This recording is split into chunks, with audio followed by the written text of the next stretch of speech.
Hi everyone. Welcome back. I've really missed you. I hope you all had wonderful break over the summer, and I'm so glad you're back. Uh, we have a kind of great, I think, a great poem, kind of landmark poem by Yeats, and I imagine that most of you have figured out that it's a kind of back to school poem, so it's kind of timely in some ways. And thank you for bearing with our several complications, uh, meeting earlier today than usual, and thank you for that. It's because I have a conflict this afternoon. And then um, the link that I sent you to the poem on the Poetry Foundation, suddenly, thank you, Jennifer Clarvo, for pointing out that it had disappeared uh, from the Poetry Foundation website. And uh, Katie Walsh at the Malden Library actually found out from the Poetry Foundation that the poem was gone because the permission had to be renewed. Permission to print the poem had to be renewed. So it's gone from the Poetry Foundation temporarily. But in the meantime, Jennifer sent a link to her own copy of the poem. So I'm especially grateful to Jennifer and to uh, Katie Walsh at the Malden Library for uh, getting the poem to all of us, and and figuring out why we couldn't get it. So why don't I Right. start by I suggest that everybody take this as an opportunity to get their own copy. This is mine, which is 60 years old and has had some use. uh, yes, we may have the same edition, of course. Among school children. 1. I walk through the long schoolroom, questioning. A kind old nun in a white hood replies. The children learn to cipher and to sing, to study reading books and history, to cut and sew, be neat in everything, in the best modern way.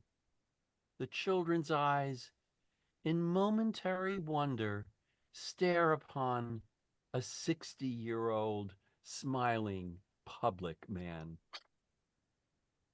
2. I dream of a Lydian body bent above a sinking fire, a tale that she told of a harsh reproof or trivial event that changed some childish day to tragedy. Told, and it seemed our two natures blent into a sphere from youthful sympathy. Or else, to alter Plato's parable into the yolk and white of the one shell. 3. And thinking of that fit of grief or rage, I look upon one child or t'other there, and wonder if she stood so at that age. For even daughters of the swan can share something of every paddler's heritage, and had that color upon her cheek or hair. And thereupon my heart is driven wild. She stands before me as a living child. 4. Her present image floats into the mind. Did Quattrocento finger fashion it? hollow of cheek as though it drank the wind and took a mess of shadows for its meat. And I, though never of Lydian kind, had pretty plumage once. Enough of that. Better to smile on all that smile and show there is a comfortable kind of old scarecrow. 5. What youthful mother, a shape upon her lap, honey of generation had betrayed, and that must sleep, shriek, struggle to escape, as recollection or the drug decide, would think her son, did she but see that shape, with 60 or more winters on its head, a compensation for the pang of his birth, or the uncertainty of his setting forth. 6. Plato thought nature but a spume that plays upon a ghostly paradigm of things. Solider Aristotle played the tawse upon the bottom of a king of kings. World famous golden thighed Pythagoras fingered upon a fiddlestick or strings what a star sang, and careless muses heard. Old clothes upon old sticks to scare a bird. 7. Both nuns and mothers worship images, but those the candles light are not as those that animate a mother's reveries, but keep a marble or a bronze repose. And yet they too break hearts. O presences that passion, piety, or affection knows, and that all heavenly glory symbolize. O self-born mockers of man's enterprise. 8. Labor is blossoming or dancing where the body is not bruised to pleasure soul, nor beauty born out of its own despair, nor blear-eyed wisdom out of midnight oil. O chestnut tree, great rooted blossomer, are you the leaf, the blossom, or the bowl? O body swayed to music, O brightening glance, how can we know the dancer from the dance?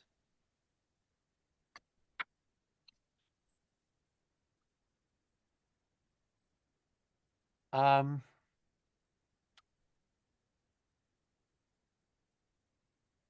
any thoughts about the whole poem? Uh, how can we know the dancer from the dance? How any thoughts about the whole poem and what the whole poem is? What's at the root? What's at the bottom of this whole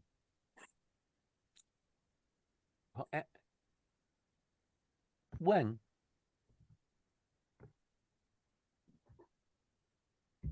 Well, it what one of the things that strikes me is that is the reference in the poem to both sailing to Byzantium and the Tower, that there are themes and images that fill this, that that that that make it part of a much make it part of a larger project, I think. What's the project? Well, it's it's it's taught me how ridiculous I was at 28. Okay. The tower reciting, what am I to do with this absurdity, O heart, O troubled heart, this caricature, decrepit age that has been tied to me as to a dog's tail.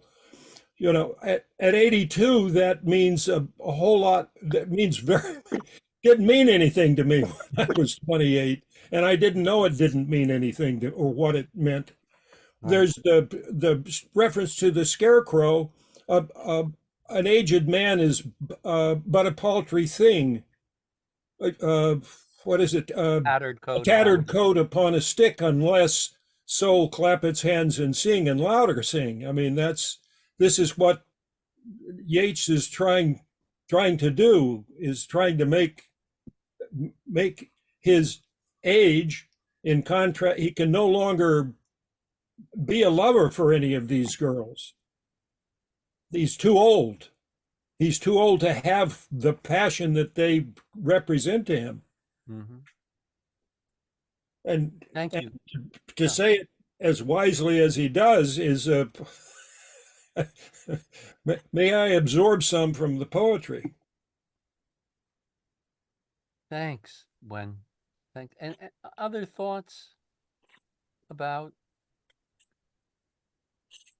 what's going on in this whole thing before we look at the parts. Um, It it's looks still. like Ginny wants to say. Go ahead. Oh yes, please. Ginny, you're muted though. Yes, I am. Um, Oh, there you are. from my reading, which is not maybe complete, well, he starts with I am questioning, and he Mhm. ends with a question. And I thought, well, what is he questioning? He starts with this very basic, concrete questioning in a classroom. I sense this man was an inspector of some kind. He was a And he then was it, a Jenny. Excuse me. yes, He was a senator. He was oh, he was a public man in that sense. He once Ireland. This poem was written in 1926, which is after the uh, uh, independence of the Irish of, Free of, State, oh, okay. and he was one of the first elected officials, and he is sort of inspecting the schools. Um, Oh, okay. And it goes from this sort of visual looking and listening to reverie in mhm, thinking. mhm. And I think then his questions are not about how are these kids doing. It's something about what does it mean to be alive Yeah, and what does it mean to take pleasure in life. That's sort of what I got from it. Got a good. little lost in some of the philosophy, but Right. Yeah. No, it's that me too. But yeah, yeah. Thank you. I think that's very wise. Any other thoughts about just the whole enterprise of this poem? Denise? Oh, please. Thank you. This this poem reminds me of something that Yeats does a lot in his poetry, which is to idealize women to the point of objectification. And the swan-like woman in the, what is it, second stanza? Yes. Um, might as well be an Art Nouveau figure that uses the the um, or an image, a painting from the pre-Raphaelite Brotherhood, that references back to the Renaissance, the early Renaissance. And it reminds me that when Yeats's father moved his family, his grown children, to London, they lived in the same neighborhood as William Morris. And Yeats's sister Lily did embroidery work for for William Morris's company, and that the volumes of Yeats's poetry that were published by his sister's publishing company that they set up are covered with Art Nouveau design, and like the images of women in those pre-Raphaelite ages of paintings, they are idealized, beyond beyond the ability to recognize real women.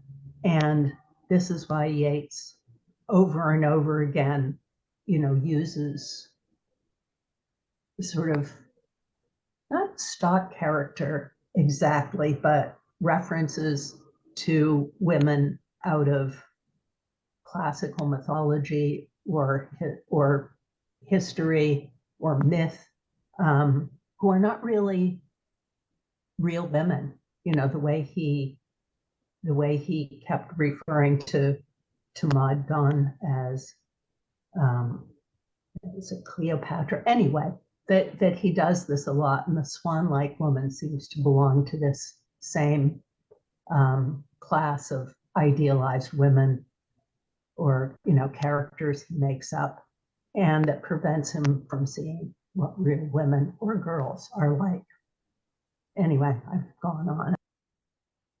So the woman is almost always Maud Gonne, who was the Irish patriot whom he was in love with for decades, even after he was married, and certainly after she was married. Um, um, um, and he's really Leda is the Leda and the Yeats has a famous poem called Leda and the Swan, in which Zeus's rape of the swan essentially produces Helen of Troy, and so he is infatuated with Maud Gonne for most of his adult life. There's a very funny interview with Maud Gonne in which the interviewer asks her whether she was in love with Yeats, and she says, "Of course, but not in that way."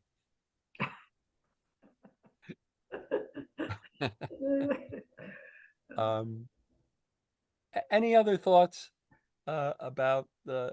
Thank you, Denise. Any other thoughts about the whole poem? Bill, did you have Bill Bennett? Did you have your? Um, Also, Ellen and Jim No, I was and noting that Ellen and Jim Oh, have their hand up, and Michael thank you, Steffen does. and That's all. John and Jonathan as well. So Ellen and Jim. Yeah, I also was going to reference Leda and the Swan as a central theme through the poem. I think the poem it's summarized in the last line. How can we know the dancer from the dance? I mean, that seems the essence of this. How can you, the public man, the person, and the art, and how do you bring them together and and I think this is his struggle through his whole life to be able to do that. And of course he does it magnificently, or very more successfully than we've seen. But I think that's what he's working on over and over again in the poem. Yeah, thank you. And who is next? Jonathan?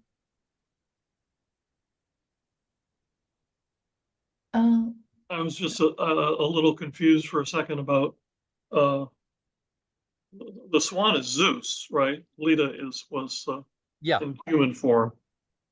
So when he's talking about the daughters of the swan, he's talking about daughters of Zeus. I would have thought I don't know if matters at all. But Yeah, well, that's the reference to it's really he's really comparing Maud Gunn to Helen of Troy Mhm.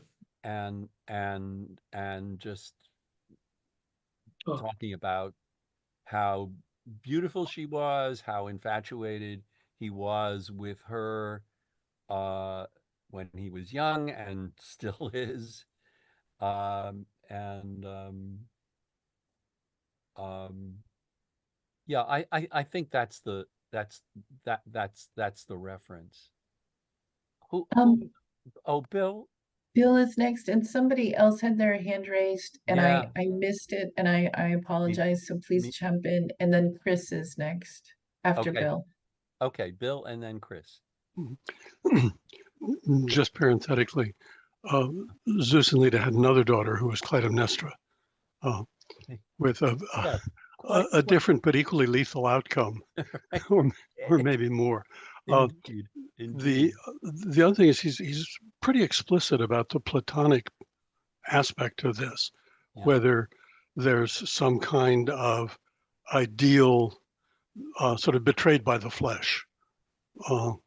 And one wonders whether his infatuation with Maud Gunn was sustained by being an ideal. I think sort of Denise sort of pointed that out, Yeah, that it almost had to be yeah, idealized. yeah, That's all. yeah. Thanks. Chris? Oh, Chris, you're muted. Hello. Yeah, hi. Yeah, I was surprised that Yeats did not reference Sisyphus, as it's often a classical allegory for politicians to be rolling the the empty feeling of being disconnected between the almost labors of being a public figure and the, I guess, the woes and sadness of rolling that, I guess, an emptiness up to a higher level, which was, and it's the pursuit of knowledge that, like, I think it was often referenced through that, which also is kind of connected with the Sisyphean allegory. Yeah, not in this poem. Yeah, but I was surprised it wasn't used in that poem. Right, That's all. right. Yeah. Mike? Oh,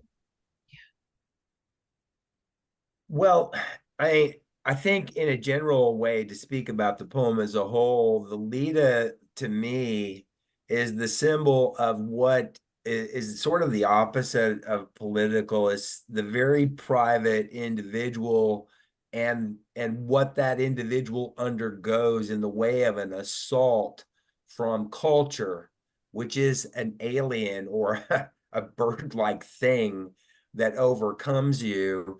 Not, I wouldn't go into the thing about rape and all of that, but it's a symbol, I think, of the burden one undergoes for learning, and it ties in. You're visiting school kids, and these are natural. We are humans. We are animals, so to speak. Beasts. Bell says to the beast, but you are an animal. We are, and undergoing culture and education. It's what makes humans very strange and very burdened, especially in the intellectual domain. And he's seeing this young lady who's undertaking her education and going upon all this. And I think the reason he evokes the myth, and you need to unpack it, is the moment. What do we think of when we think of Leda and the Swan? It's being overcome by this giant bird as a human being and being utterly helpless, but you have to undergo it. You become a subject. You think you're mastering your education, your speech, your art, but you are in fact a subject to it. It is upon you. And when he sees this young girl and thinking, oh my God, this innocent young girl, could this be Leda? Is this enormous bird squatting on this young girl right now? To me, that's the revelation of the poem in its entirety. Susan, thank you, Mike. Susan, and then Bill. Hi. Hi. Hi. Great to be back. Good. You read it beautifully, Lloyd, and it actually made me sort of tear up a bit. I'm not as engaged with the classical imagery as I am with the nuns and the mother and the son and the aging and the scarecrow and the girls that he's seeing in, I think it's a group of girls in the school. Is it girls? I mean, he certainly talks about girls. I don't know if boys are there too. I actually don't know the answer. It's something that I've thought about, and I don't know the answer. But I the, mean, he seems to think that they're, that they're studying home ec, yeah, and well, that's and writing, girls. reading and writing. Yeah, Right, also sure. home ec, not Yeah. shop, you mean. They're Not shop, right? doing car Exactly. mechanics. But the stanza number 5 with the mother with the struggling baby on her lap. Yeah. I'd love to talk more about that. And can the mother envision the son 60 years down the road having Yeah. just had a visit from my son? I think it's kind of an Yeah. very interesting. I've always taken that the shape upon her lap to be her pregnancy Not the baby. rather than the baby Oh, yet. okay, that could be. Yep. So it starts even earlier. But why is he thinking about that? Yeah. Well, I think Ginny had the answer to that because it's a poem about a whole life from its inception. Mm-hmm. And he is trying to, you know, he's trying to, I mean, though, to see his whole life in some sort of pattern, to make sense of it. Mm. Bill, you had a hand, Bill Symes. Well, I didn't think I did, but I'm certainly happy to say something. Please. I've known this poem for like everyone here, I dare say, for donkey's years, and every time I come back to it, I'm still amazed by the sudden lurches and leaps and jumps. It's very bizarre, isn't it? That Yeah. The things which pop into his head, and uh, it even if one has, as it were, traveled along that path with him 100 times, it still surprises on every new occasion that one makes the journey.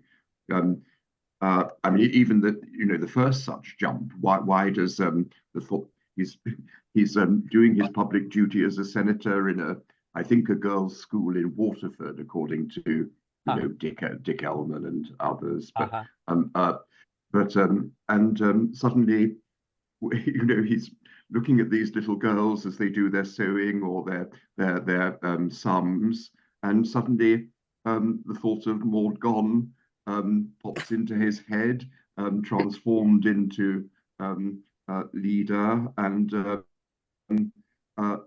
but in a very peculiar way. Why on a day when she has been suffered some reproach and that the day has turned dark and unpleasant, and then the next jump in that stanza to his feeling a kind of sympathy with her, which is immediately translated into this image from Aristophanes in the Symposium. The jumps are just incredible, really. I mean, I suppose you could just regularize it or normalize it by saying that this is an incredibly well-read, erudite 60-year-old man, and of course that his mental contents are bound to involve lots of literary and mythological references which come pouring in. But still, it strikes me as strange in that sense.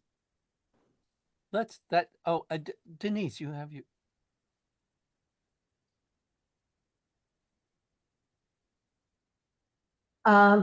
yes, and Bill reminds me again of this one of central difficulties I have with this poem, which is that the mythological references are kind of a cover-up, of erudition over some very strange and not very nice impulses. I do think it's significant that this second stanza begins with an allusion to rape. I have difficulty with rape as a metaphor,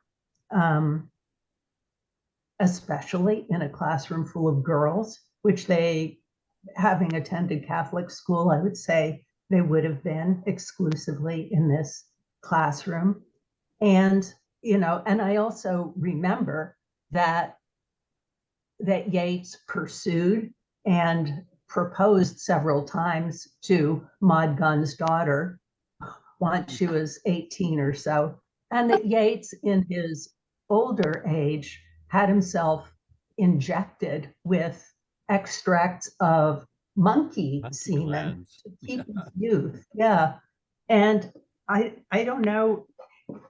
There's this very odd thing in the 5th paragraph that somebody alluded to. What youthful mother, a shape upon her lap, honey of generation, had betrayed. What on earth does that mean? And when I read honey of generation, I just go back to, to Yeats's virility treatments. Anyway, that's enough. I'll get back to you, but I want to hear from Jennifer first. Thanks, Denise. Well, this is not really to respond to the points Denise has raised, but I find myself wanting to put this poem next to Yeats's poem, Adam's Curse, where he's talking with Maud Gunn, among others, about education. And because there is she says, to be born woman is to know, although they do not talk of it at school, that we must labor to be beautiful. And the idea in Adam's Curse of the relationship between work and beauty, whether it's in poetry or whether it's in being a woman, seems to me to be set up in conversation with the ideas about labor and beauty and Maud Gunn in this poem. And I'd never really thought that perhaps that harsh reproof or trivial event was something that Maud Gunn had mentioned that happened in school. But, I think that's something that he's written about in another poem about her school experience and the relationship between labor and beauty. So it doesn't seem, although in the poem itself, I completely agree that the jumps from one stanza to another are kind of mind-boggling. In its being in conversation with a poem like Adam's Curse, the connection to Maud Gunn and what her school experience might have been, and the relationship of labor to the girl's experience, that doesn't seem as far-fetched. That's just to go back to Wendell's earlier point that you sort of read this poem and you try to ballast it or connect it to the things he's raising in other poems. I think because of the way it jumps from one thing to another. Thanks. Ginny, you had your hand up for a moment. Yeah. When I couldn't get the link, I went to my copy of the Norton Anthology of English Literature. It's a classic of English majors. Yes. And they have a quote, if it's okay to read from the footnotes. They have a allowed. Okay, I didn't know if we're bringing in other sources. They have a quote from Yeats, and after I didn't get honey of generation at all. I thought that it was referring to the sexual act, but it's not that at all. It's not. I Um, always thought it was. I thought it was, but I was wrong apparently. To quote Yeats, I have taken the honey of generation from Porphyry's essay on the cave of the nymphs, but find no warrant in Porphyry for considering it the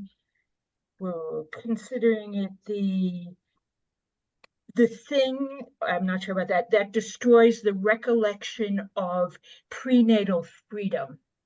That's Yeats's quote. Porphyry was a Yeah. Neoplatonic philosopher. Yeah. I would just disregard that. All right. I mean, Yeats had lots of things to say about his poems, and let me you've raised some issues that now I sort of want to go back to to the poem itself, and you may have noticed that these are 8-line stanzas, and you may have noticed that there are 8 of them. Um, the 8-line stanza is a traditional English form called ottava rima. 8, you know, an 8 rhyme, not 8 rhymes, but a stanza in 8 lines that rhymes. And the rhymes are Byron was sort of the master of this form, especially in his masterpiece, Don Juan. He would have said Don Juan. And the stanzas are rhyme A B A B A B C C. And I think that means something. I think the form means something. And it's A B A B A B, so it's sort of going back and forth. And then C C, the couplet, the rhymed couplet at the end of the stanza, is a kind of conclusion. It's a sort of conclusive like ending to each stanza. And then there are 8 of these, and he numbers the stanzas. And I actually was very deliberate about numbering, about reading the numbers when I read the poem. Nick, do you wanna chime in on that subject? Yeah. Well, I see your hand. I think some of the rhymes are a little bit stretched, I think.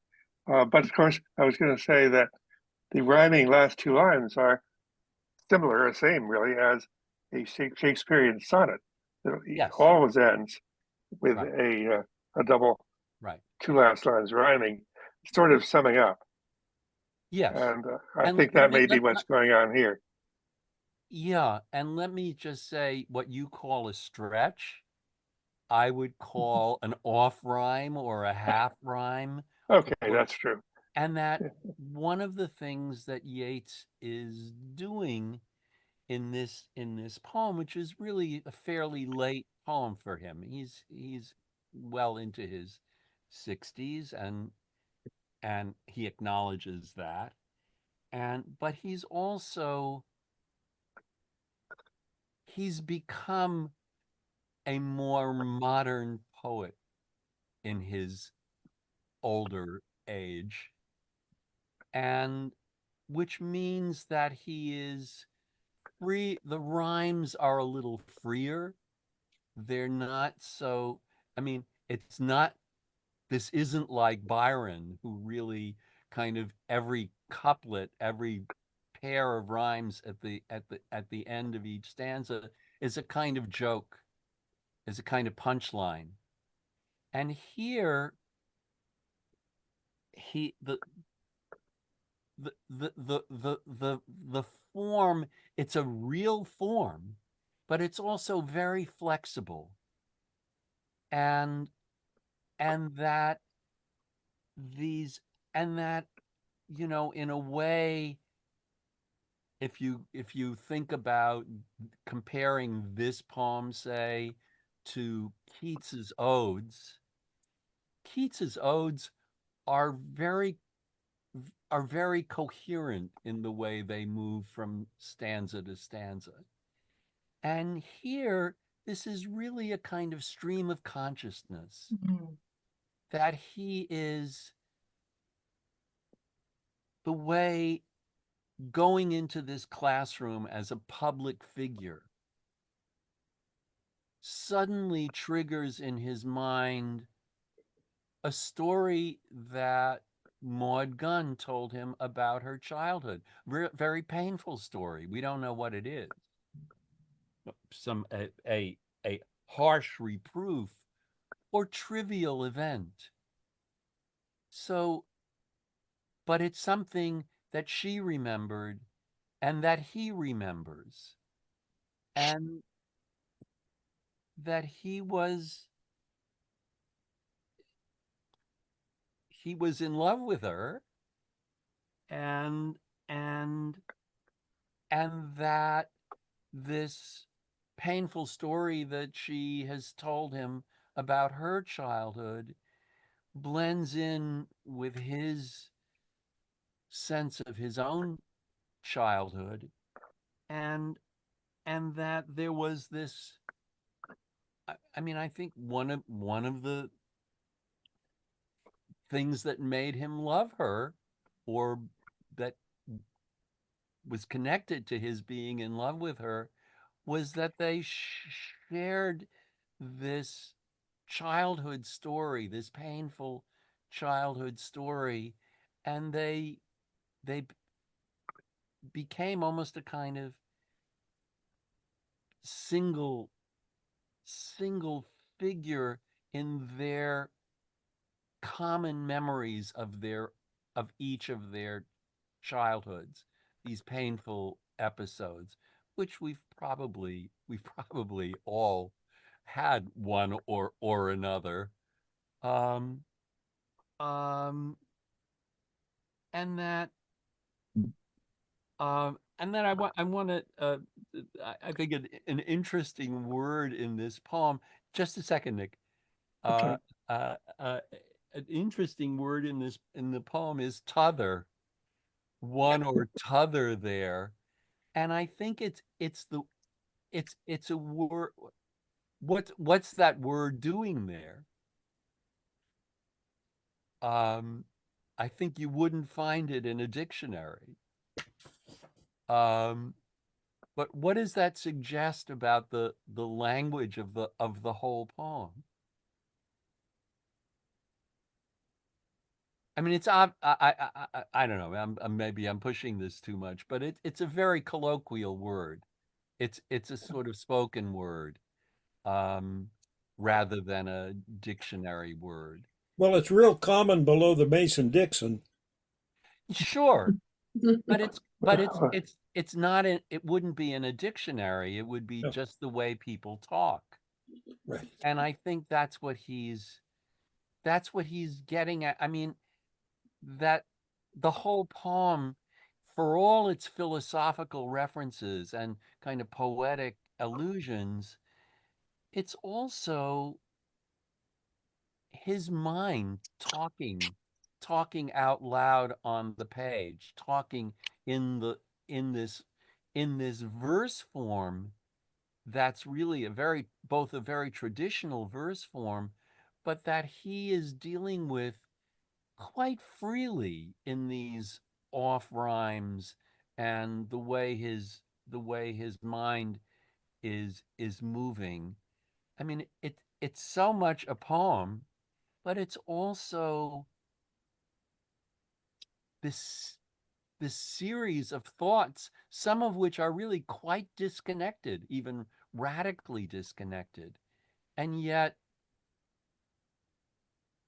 then we get to the end of the poem, and and and Yeats is using these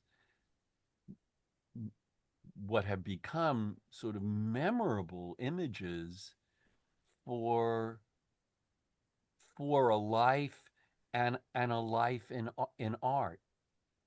Nick, I'm sorry. I know you wanted to say something, but I didn't want to lose my own train of thought. Well, maybe you've answered it for me, but my question was going to be what Yeats's writing habits were, because there have been some suggestions about things popping into his head, and you've just uh, explained but they were deliberate. So Yes. I assume Yeah. that Yeats didn't just write something, get to the end, and say, "Well, Right. there it is." I assume he spent many hours on every line, so to speak, practically, and Well, that that's everything there is intentional, and so it yes. really is worth analyzing every word. I That was think that's absolutely the case. And the early poem that Jennifer alluded to, Adam's Curse, is really I mean I completely agree with her that it's from what 30 years earlier maybe um that he's already beginning to ponder the same questions about creating a work of art. And this is and that's a wonderful poem. This is, literally a larger poem, and he's taking, you know, he knew Pound, Ezra Pound. This is after this was written 4 years after The Wasteland was published. Pound is the poet who got a hold of, got a hold of T.S. Eliot and who saw this huge poem that T.S. Eliot wrote called The Wasteland. And Pound really helped Eliot edit that poem into something both more disconnected than what Eliot had originally written, but also, I mean, we have the original draft, but he also turned it into a kind of modernist masterpiece. And Yeats has learned from that. And what was in his earlier poems more unified and traditionally poetic. I mean, some of his early poems are so poetic that they're almost too poetic in quotes. And here we're really, yeah. And Jennifer, do you want to just say that so everyone sees it?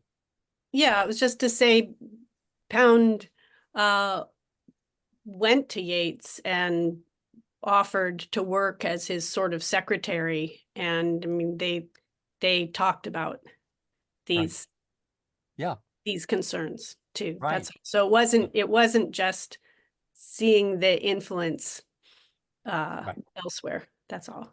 But it was really, I mean, Pound was such a central figure in making a new kind of 20th century poetics. And that he had his influence on Yeats as as well as Eliot. And Yeats's later poems really have a kind of freedom, both in structure and in the way the poem just jumps from one situation or one thought or one image to another image, not not entirely logically, but just as a kind of indication of the mind, the way the mind itself jumps around. And and that also has to do with the kind of freedom that allows him to, to rhyme upon and man and um, Mm. uh, birth and forth. Um, I mean, he has traditional rhymes also, real rhymes also, but he's free to not rhyme precisely. And and that so do we have a Marina's Bonnie is waiting, oh I think she please. is. Yeah. And then Wendell. And then Catherine. Okay, Bonnie? Yes, hi. I have two things. One is that I just counted out the syllables in the third stanza, the one where t'other is, and he has 3 syllables per line in every line there, maybe in the whole poem. I didn't do the whole poem. So and not to take away from what you're saying, Lloyd, but I think it might have just been a rhythmic choice or a way to get to those 10 syllables in that line, to use t'other instead of the other. But the other thing I wanted to say was I'm looking at that scarecrow image, which comes up twice, once at the end of 4 and once at the end of 6. And in 4, I think that Quattrocento finger is probably Leonardo's in his painting, in the beautiful sense. I was beautiful once too, and now I'm just a comfortable kind of old scarecrow. Right. And then he comes back to that with the old clothes upon old sticks to scare a bird line, which comes after this list of intellectuals kind of almost making fun of Aristotle played the tawse upon the bottom of the King of Kings. It's not the only thing Aristotle was known for by a lot. He's amusing himself with these classical intellectuals, but what it all adds up to, I think, because of that colon in the penultimate line, is old clothes upon old sticks to scare a bird. Yeah. And that bird may be Leda, or it may be another bird. But thank you. I never thought about that. I think it's the tension between his enormous mind and his sensual life, which is thwarted, I think, which is not as rich. So himself as the old scarecrow in both cases, to me, is really interesting. Yeah, and as I think Wendell mentioned at the beginning of the conversation, that scarecrow image appears in other Yeats poems as well. And he really it is this kind of image of himself.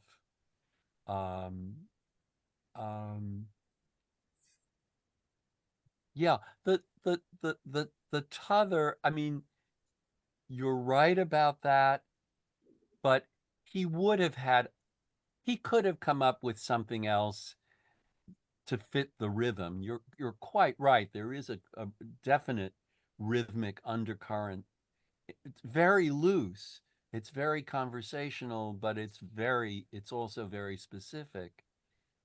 And he could have come up with something else, but I think he really wanted something colloquial because it is in tension. It is in a tension with all these high flown, Aristotle, Plato, Greek mythology.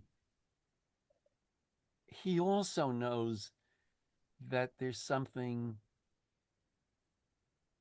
I don't know, I would say even something ridiculous about making all of these illusions, serious as they are, but that it's not the it's it's not the end of the story. It's a part of the story, but that he's really going someplace beyond that.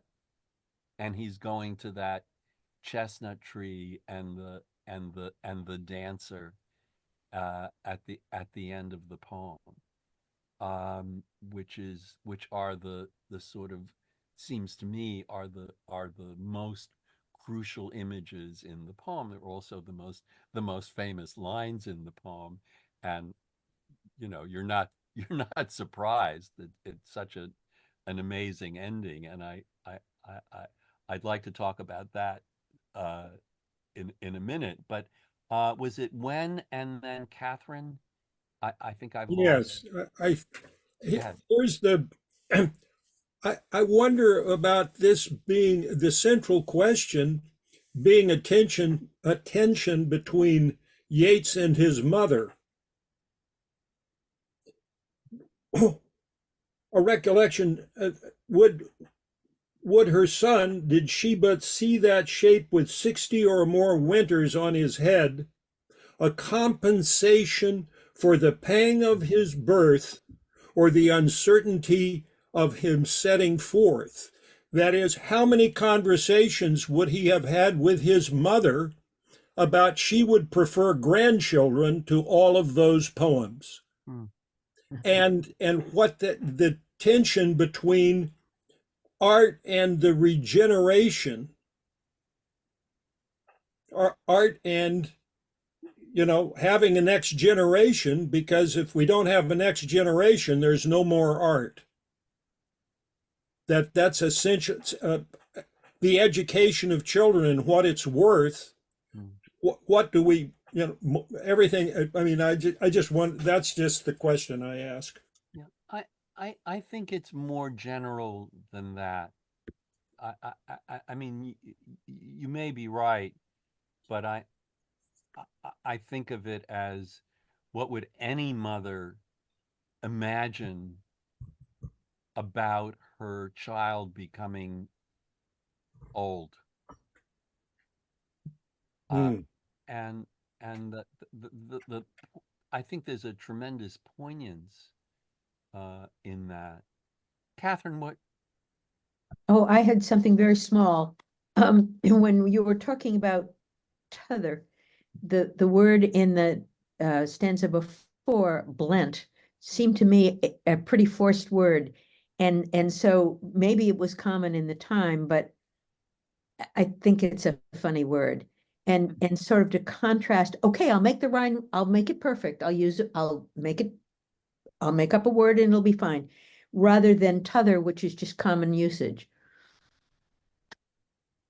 I would say that the poem encompasses both of those. Yeah, but that he was showing off, I don't have to do it this way. I can do it this way. It's okay. Yeah.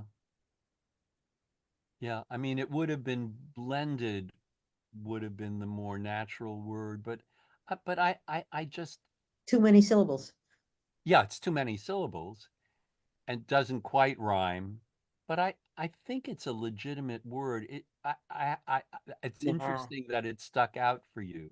Because it's not.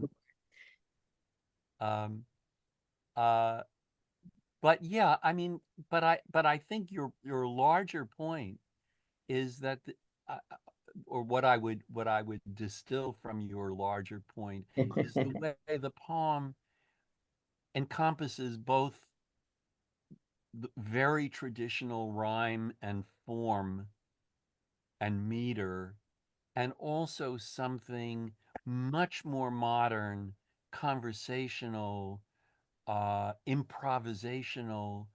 There's a very interesting. I mean, I love that. The way that I mean, I love Yeats.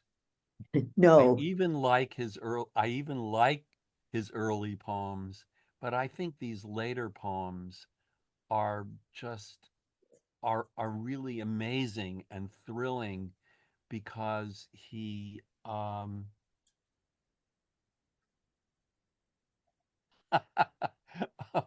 thank you. Does everyone see that? No, it's gone already. Peter, what did you just discover? Oh, that there are about 5 million hits for t'other, but only 1 million for blent, in quotes. Thank you. Thank you Right, you're for welcome. for the research. And Jennifer, I think is, Jennifer, please. I don't want to take us away from getting into a fuller discussion of the poem, and maybe Yeats, maybe you're planning to go here anyway, Lloyd, but we do have some drafts of this poem.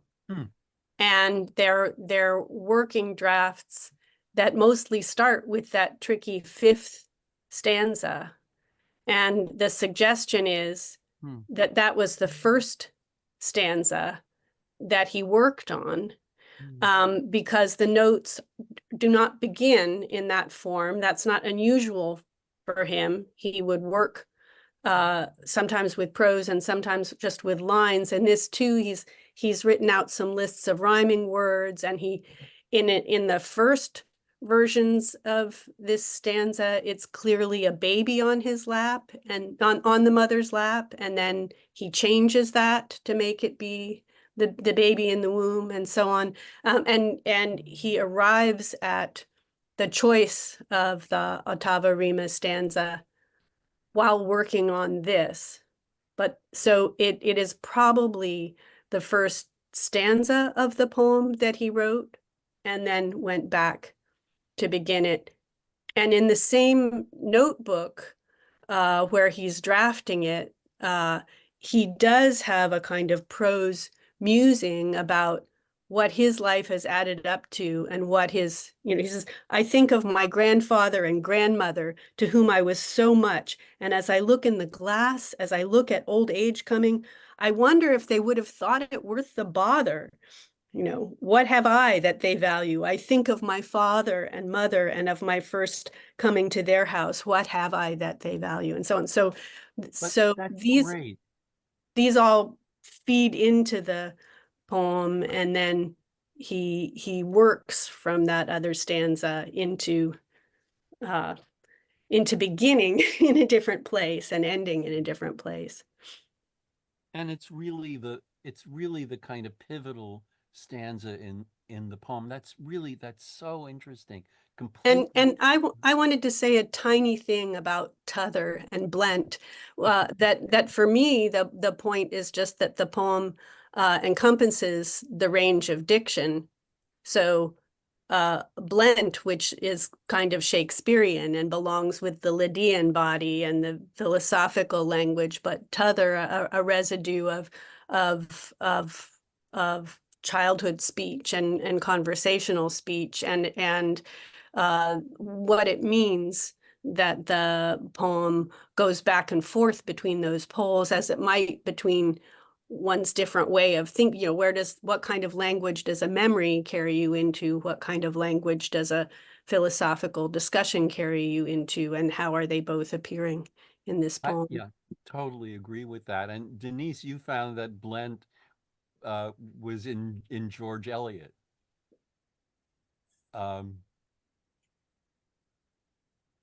My dictionary says the first use of blent was by George in the 1870s, so I suppose she could have just made it up. She was capable of that. But another word that grabbed me, and I had to look it up, was tawse, which evidently was a sort of cat o' nine tails that you used on children. So that makes this school children framing even more disturbing in a way, that the little girls are sexual objects and the boys are flayed. Ah. Oh, I really don't agree with that. Okay. I think it's his joke about Aristotle and Alexander the Great. Yeah, but what? Lloyd, if I could say, Yeats Please. has got there's a moment in the second stanza where they're talking about the childish day being turned to tragedy, and the moment of sympathy, I think, is extraordinary and very intense. I mean, it so overrides the other suggestion of the Lydian thing, and the fact the sexual none of the sexual stuff is explicit in any way. You need to have a culture to know what Leda was, and it's at an allegorical or a metaphorical thing again. I think it's the imposition of a discipline of culture and literature upon a human being, and that anguish that entails it. But I don't think I absolutely would not read a male sexist reading into this poem. I mean, the sympathy, the individual sympathy is profound and it's very tender. Yeah, I think it is too. Yeah, I think it is too. But I think it's so interesting that he started with that stanza. I did not remember this, that he started with Yeats at Work. Yeah. He started with this stanza that's really about, what does sex lead to? And it leads to a pregnancy, and that leads to someone getting to be in his 60s. And what does that mean? What does that mean for the mother? And then I think where the whole poem is going is this sense, and it's really, Ginny, Bill, you have your, oh, no, that's just your cigarette. I Yeah, thought you had your hand, no, I thought you had your hand up. I don't, but I mean, I'm sure we have quite a lot of mothers in the room. We can therefore ask them whether that thought ever occurred to them when they were young. It seems to be an incredibly strange thing. Would a young mother ever look at her little child and think, and wonder what they're going to be like when 60? I'll be up in a minute. And whether the whole thing is worth the candle? It seems a very quirky and idiosyncratic and bizarre thought to countenance, really. No, I don't think so at all. No? No, I think one look, at least for me, looking at newborn babies, I thought of my grandmother and then the baby as a grandchild simultaneously. To the extent of wondering what the child might be like when 60? Oh, of course. Oh, really? God. I mean, I had identical twins and they were nothing alike. And that made me think, if identical people are so different, what about the rest of humanity? Right. Yes. Yeah. Yeah. You have a lot of time to sit around while you're nursing a baby. Right. To think of anything. Yeah. Joy, you wanted to say something? Oh, great. Good. Speaking from my mother's perspective, I did think that when my son was little, that I wondered, people talked about sexist things in the culture and how he was in a very sexist, male-dominated culture. But I did say to people, my son may grow up to be a male chauvinist pig, but he will know he is one. So I do think that mothers of some ilk think about what their children will grow up as they age. Thank you.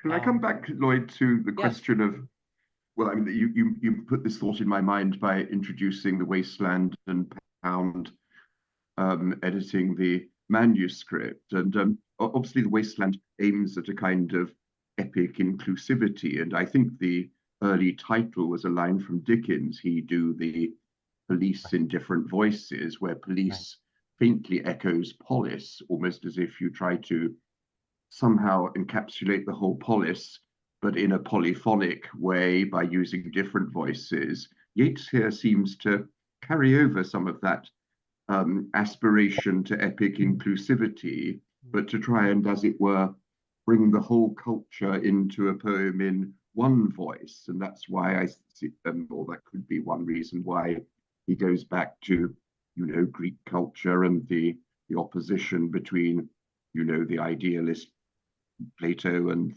the materialist or hylomorphic dualist Aristotle, and drags in Pythagoras, and almost as if he's trying to bundle everything into a single poem. And the points you've been making about linguistic inclusivity, in a sense, correspond to that. It's almost as if he wants to incorporate in the poem both the high flown and the elevated and the noble, but also the vernacular and the demotic. So there is a kind of twofold aspiration to inclusivity in the poem, maybe. Yeah, I would essentially agree with that. I would agree with that. Yeah. Oh, is some Maria? Delia, I think raised her hand, and then Oh, Bill. oh, great. Please, Delia. Hi. I just want to vote with Bill Symes on the whether this is a kind of odd take on what a mother is thinking. I think Yeats doesn't have a clue.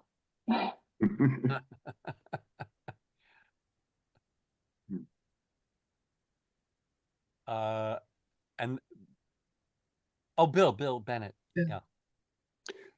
The other tension is between mortal and immortal, of course, throughout. I mean, Zeus is immortal, Leda is mortal, the dancer is mortal, the dance presumably is not, it's eternal. And at 60, he's got to be thinking, am I going to be immortal in what I've left? Or am I going to, or am I going to be remembered only as Alexander's tutor and not for the rest? Yeah. Yeah, and that's so much what is central to this poem, and that it's really, for me, it's someone who is trying to, what's maybe the most famous line in Yeats is about, what is past or passing or to come. And here he is. There it's a little more impersonal in Sailing to Byzantium. It's a little less personal than it is here. And here he is really trying to figure out what his life has added up to, and what it will add up to. Oh, Lisa, oh, hmm. Um, okay. Yeah, I don't feel that. Um, um, but let's we only have a few minutes left, and I want to spend that on the what seems to me one of the greatest stanzas in in English literature, which is the last stanza of this poem. Um, Labor is blossoming or dancing.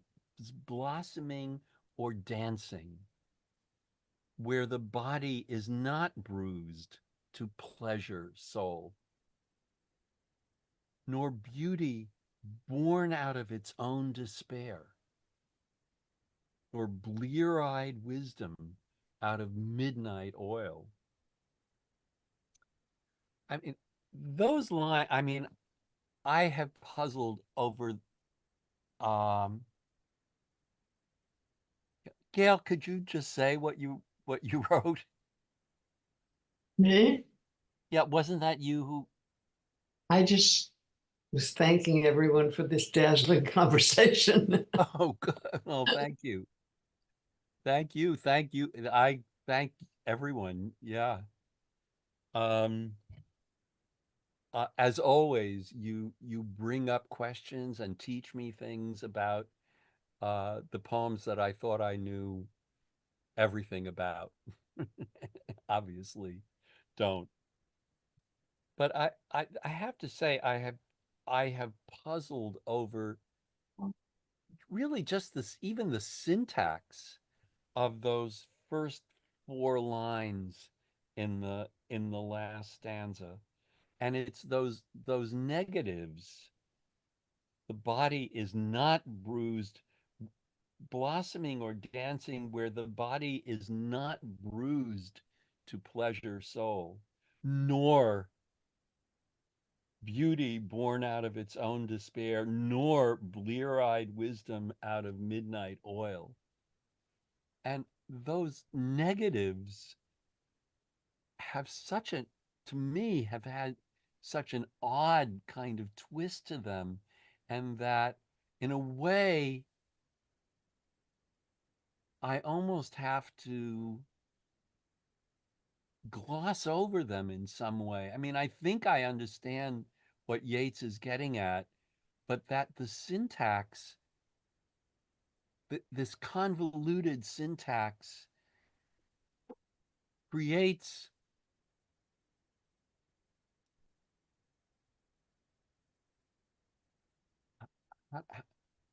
I almost want to say that Yeats doesn't want us to understand it intellectually.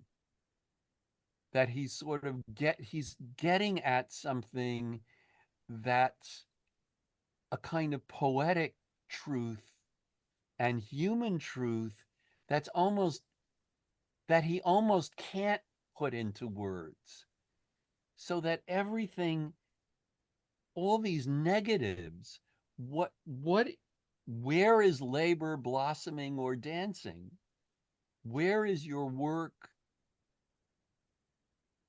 leading? Where is it going to end up? You want it to blossom.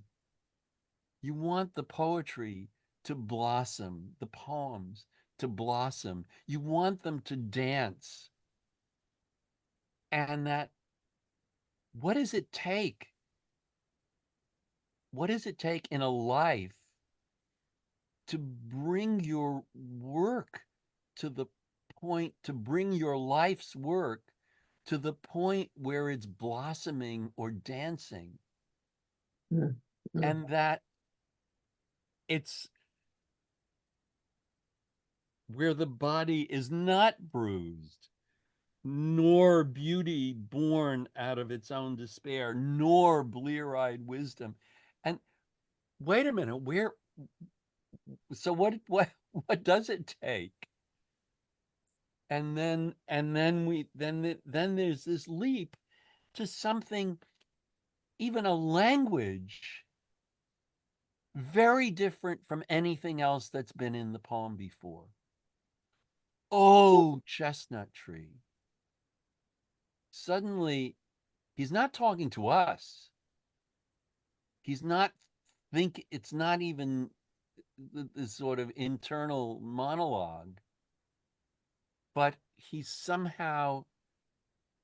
addressing something larger, something that has a whole life. Oh, chestnut tree, great rooted blossomer. So labor is blossoming. Here is the chestnut tree blossoming, great rooted blossomer. What does your life consist of? Are you the leaf, the blossom, or the bowl?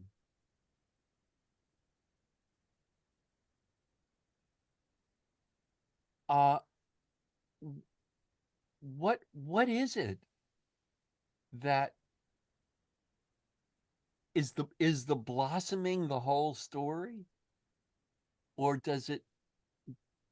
where does that blossoming come from?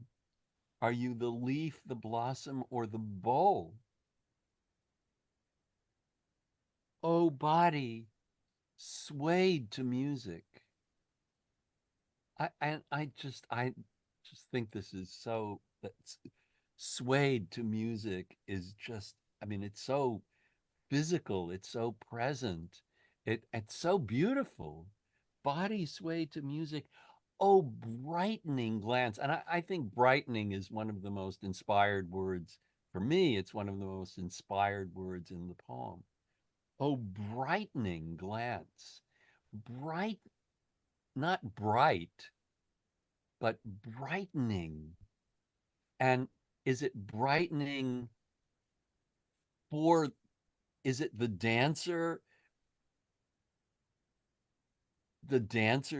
glance brightening, or is it brightening us, the viewers, oh, brightening glance. How can we know? Good question.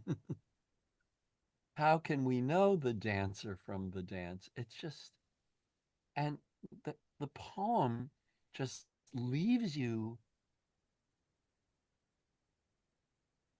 with this question that seems like an easy question, but it's a profound question. And it's about, and it, it incorporates Plato. Is it the ideal, or is how is that ideal embodiment related to the body itself? And he takes us out of the poem with this mysterious question. I never thought of that before. How can we know the dancer from the dance? I mean, you know, I'm a Balanchine aficionado, and in a way, that question comes up every time I see a ballet by Balanchine danced by some of the greatest dancers in the world, and and this takes me to that too. Um, I don't, any other, please, any other thoughts? We have only a couple of minutes left. Chris has his But hand Chris, raised. yes. Oh, let me lower the hand too. All right, thanks. I think you made an excellent point about the chestnut tree because, I mean, it was a subtle choice, but chestnut trees are considered deciduous versus coniferous, and a coniferous tree is like typically considered evergreen, and it's just more of a static and stoic kind of metaphor. I like that. Whereas the um, chestnut tree is cyclical, and so that's the kind of the essence of why it was woven into the uh, the part of the dance, because as he mentions the leaf, the bowl, and the leaf, the blossom, and the bowl, in a dance, it's almost, you can almost imagine like not only are the leaves like um the years of his age, but at the same time things are renewed again with him experiencing being in, I guess, the classroom in such more youthful vigor, I guess. And so um that was an excellent point I thought you made. Thank you. But you make me want to think about making articulating a point um, uh, more than I have before. But the chestnut tree, that tree, is really like everything, all the details of this poem, of his life, his memories, going back, triggered by that visit to the classroom. Um, um, so that's the chestnut tree, and the dance is the poem. So that there's a sort of difference between the grow on the leaf, the blossom, or the bowl, the different parts of the tree, and the um the um the aging of the tree, the naturalness of the tree being a kind of life, and then the finally what comes out of that life, what is related to that life is the dance that really is this poem. And I think the dance, a dance, is a kind of wonderful image for this poem and what the poem is doing. The the the movement in the poem, the unexpected progress from one stanza to the next, the way his mind is working on the page is kind of a dance, and and and it represents him. Um, so any last comments? We're a little bit over time. I know we have to go, let you go, but I did just want to say, Lloyd, your reading of that last stanza was really beautiful. I mean, the poem was interesting, but rereading the last stanza was really beautiful. Thank you. Thank you. I love this poem, and it's a really challenging poem, and I loved hearing what you all had to say about it. And we have a I already know what our next poem is going to be, and I will send it to Marita, and Marita will send it to you. It's another poem that actually has something to do with being a teacher, and it's a really beautiful, I think, and very moving poem by the poet Jane Kenyon. It's called Frost Flowers. I think you can find it online. But we'll send it to you shortly, and you'll have what's the date of our I next? think I don't have it in front of me, but I think it's the 12th. I could be wrong, but I'll send it out as soon as possible. Good. Awesome. Lloyd, thank you you so so much. much. It's really great to be back. It's wonderful to see and hear you all, and thank you so much for Thank you, Lloyd. Thank you, everyone. Thank you. Thank you. Thank you. Thanks for joining us, everyone. Take care.